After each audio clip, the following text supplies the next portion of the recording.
Hello दोस्तों, आज की कहानी अगर अच्छी लगे तो प्लीज़ मेरी वीडियो को लाइक और चैनल को सब्सक्राइब करें। रजत के पास उसके छोटे भाई संजीव का फ़ोन आया। फ़ोन उठाते ही संजीव बोला, भैया माँ को अपने साथ शहर ले जाओ। अगर ये यहाँ रही तो मेरा घर बिगड़ जाएगा। रजत बोला, क्या हो गया? संजीव बोला, भैया आप तो जानते हो माँ को लड़ाई झगड़ा करने में मज़ा आता है। कितना भी समझा दो मगर झगड़ा किए बिना माँ का खाना ही नहीं पचता है। पहले तो झगड़ा करती है, फिर मोहल्ले में अपनी बहू की चुगली करती है। अब मेरी पत्नी एक हफ्ते से मायके में बैठी है, कह रही है जब तक माँ जी घर में रहेगी मैं वापस नहीं आऊंगी। रजत बोला, ठीक है, कल मैं आ रहा हूँ, माँ को अपने साथ यहीं शहर ले जाऊंगा। तू फिक्र मत कर, तेरा घर नहीं बिगड़ने दूंगा। फोन काटने के बाद रजत के माथे पर चिंता की लकीरें छा गई। वह जानता था माँ ऐसी है। पिताजी के गुजरने के बाद तो ज्यादा चिचड़ी हो गई है। पहले पिताजी के साथ लड़ती थी, अब बहुओं के साथ झगड़ती है। रजत अपनी पत्नी सीमा के पास गया और बोला, कल मैं माँ को लाने गांव जा रहा हूँ। अब माँ हमेशा के लिए हमारे साथ ही रहेगी। सीमा बोली, ना बाबा ना, माँ जी को यहाँ भूल कर भी मत लाना। बड़ी मुश्किल से उनसे पीछा छुड़ा है। अगर वो यहाँ आ गई तो मेरा तो खाना पीना ही छूट जाएगा। रजत उसे प्यार से समझाता हुआ बोला, कैसी बात करती हो? ना तुम्हारी देवरानी उसे रखना चाहती है और ना ही तुम रखना चाहती हो। बताओ माँ कहाँ जाएगी? सीमा बोली, मुझे तुम्हारी माँ से कोई दिक्कत नहीं है, मगर उन्हें झगड़ा किए बिना चैन ही नहीं मिलता। रजत प्यार से उसकी आंखों में झांकता हुआ बोला, मगर तुम तो समझदार हो। सीमा बोली, अरे तुम्हारी माँ को प्रेम नहीं, उन्हें तो लड़ाई करने वाली चाहिए। अगर वे यहाँ आ गई तो भूचाल आ जाएगा। रजत उदास होकर बोला, मेरे लिए मान जाओ ना, अब अपनी बूढ़ी माँ को कहाँ छोड़ूं? छोटे भाई ने तो हाथ खड़े कर दिए। परिवार का सदस्य कैसे भी हो, उसे घर से बाहर थोड़ी निकाल सकते हैं। जिस तरह तुम मेरी जिम्मेदारी हो वैसे ही माँ भी मेरी जिम्मेदारी है। बताओ जिम्मेदारी से भागकर मैं कहाँ जाऊँ? सीमा बोली, मुझे माँ से कोई नफरत थोड़ी है। माँ ही झगड़े करती है, कहती है तुम दोनों बहुओं ने मेरे बेटों को अपने बस में कर लिया है, अब ये मेरे लिए पराये हो गए हैं। रजत बोला, तुम थोड़ा सा एडजस्ट कर लेना मेरे लिए। अगले दिन रजत माँ को शहर ले आया। माँ पहले तो आने को तैयार ही नहीं थी, मगर रजत ने बहुत मिन्नतें की, तब जाकर माँ उसके साथ आने को तैयार हुई थी। सीमा ने सोचा कि माँ को सामने से एक भी जवाब नहीं दूंगी, फिर देखती हूँ माँ जी कैसे लड़ती है। सास तो पूरी लड़ाकू थी, वह लड़ने के बहाने ढूंढती थी। सीमा के काम में बार बार कमियां निकालती थी, मगर सीमा कुछ नहीं बोलती थी, जरा भी नाराजगी नहीं दिखाती थी, न सामने से जवाब देती थी। कुछ दिनों में ही सास अनमनी से रहने लगी। शहर से उसका मन उब गया। रजत से बोली, बेटा मुझे नहीं रहना तेरे साथ, तेरी पत्नी तो मुझसे बात ही नहीं करती, मैं कल ही गांव चली जाऊंगी। रजत सीमा से बोला, तुम तो माँ को नहीं रख पाई, कुछ करो वरना वह कल गांव चली जाएगी। रजत बोला, माँ के साथ थोड़ा लड़ लिया कर, इसमें उसका मन लगा रहेगा। फिर उसने सास के साथ लड़ाई शुरू कर दी।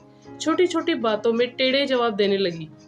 सास सचमुच की लड़ती थी, मगर सीमा बनावटी लड़ाई लड़ती थी।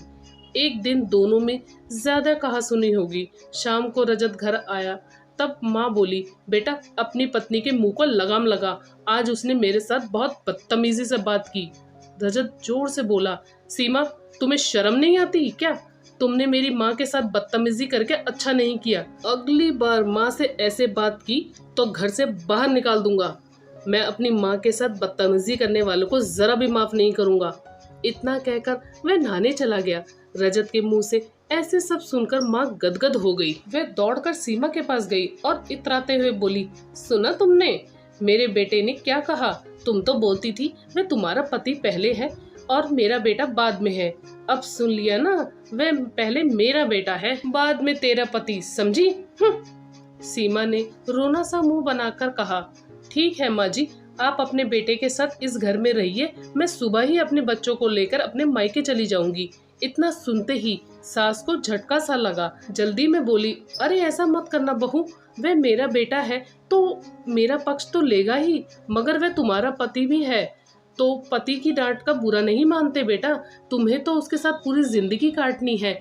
मैं तो जब तक जिंदा हूँ तू उसे मेरा बेटा बना रहने दे। सास के अंतिम शब्दों में थोड़ा सा दर्द था।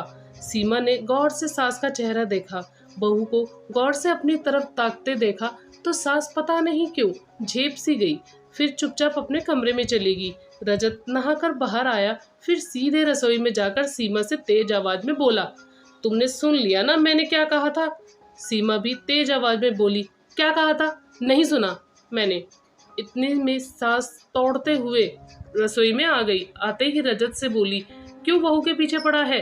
एक बार कह दिया तो सुन लिया इसने। अब तू रसोई से बाहर निकल और अपना काम कर। रजत चुपचाप रसोई से बाहर आ गया। माँ के इस व्यवहार से रजत की आंखों में भी चमक सी आ गई। उधर सास सीमा से बोली, जा तू भी आज आराम कर ले, पूरे दिन काम करती है, थक जाती होगी। आज अपने बेटे के लिए खाना मैं बनाऊंगी। बहुत दिन हो गए उसे मेरे हाथ का खाना खाए हुए। सीमा रजत के पास आकर बोली, ये आज बाजी को क्या हो गया? कुछ अजीब सा व्यवहार कर रही है। रजत बोला, अजीब नहीं है बल्कि स्वाभाविक है। माँ पिताजी आपस में बहुत झगड़ते थे, मगर उनके झगड़े में भी प्यार छुपा होता था। पिताजी के गुजरने के बाद उसे लगता है कि इस दुनिया में उसका कोई नहीं है।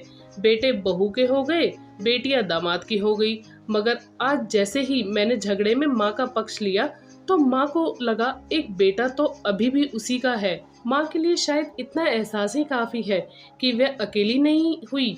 उसका बेटा आज भी उसकी अपनी पत्नी से ज्यादा परवाह करता है। उस दिन माँ ने बहुत अच्छा खाना बनाया था। रजत बार बार माँ के खाने की तारीफ कर रहा था। माँ अपनी तारीफ सुनकर फूले नहीं समा रही थी। फिर अगले दिन से माँ बदल गई थी, झगड़ा कम करने लगी थी। सीमा जब खाना बनाती तब माँ रसोई में चली आती थी। कभी खुद खाना बनाने लगती तो कभी सीमा को खाना बनाने के गुण सिखाने लगती थी। रजत भी अब माँ को थोड़ा वक्त देने लगा था। काफी देर तक माँ के पास बैठता और उसके साथ बातें करता, पुरानी यादें ताजा करता। माँ भी हंस हंस कर उसे उसकी बचपन की करतूतें बताती। सीमा के साथ भी माँ के संबंध अच्छे हो गए थे। जब बेटा अपना लगने लगा तब बहू कैसे पराई लगती। दोस्तों, आपकी इस कहानी में क्या राय है, हमें कमेंट करके जरूर बताएं।